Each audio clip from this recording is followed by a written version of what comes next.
Topham Hatt sat in his office listening to the noise outside. The passengers were angry. The station master came in.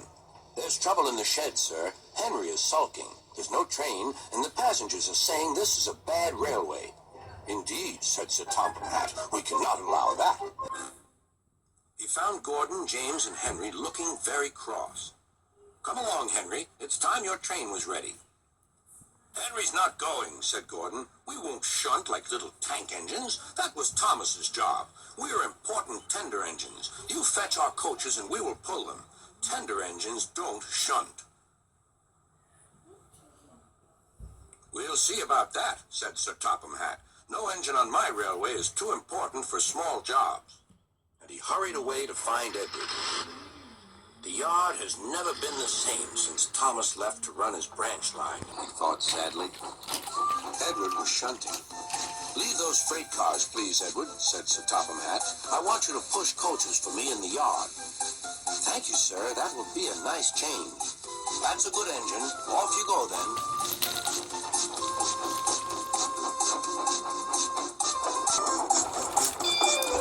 So Edward found coaches for the 3 engines, and that day the trains ran as usual.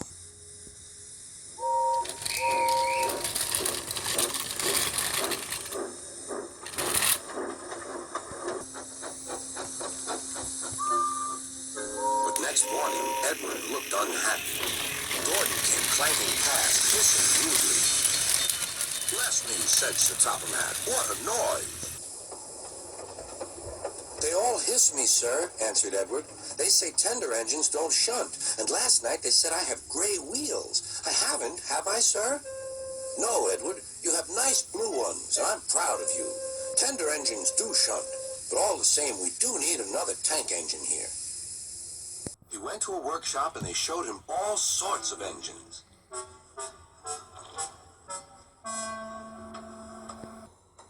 At last he saw a smart little green engine with 4 wheels. "That's the one," he thought. "If I choose you, will you work hard?" "Oh, sir. Yes, sir." "That's a good engine. I'll call you Percy." "Yes, sir. Thank you, sir." And Sir Topham Hatt brought Percy back to the yard. "Edward," he called, "here's Percy. Will you show him everything?" Percy soon learned what he had to do, and they had a happy afternoon.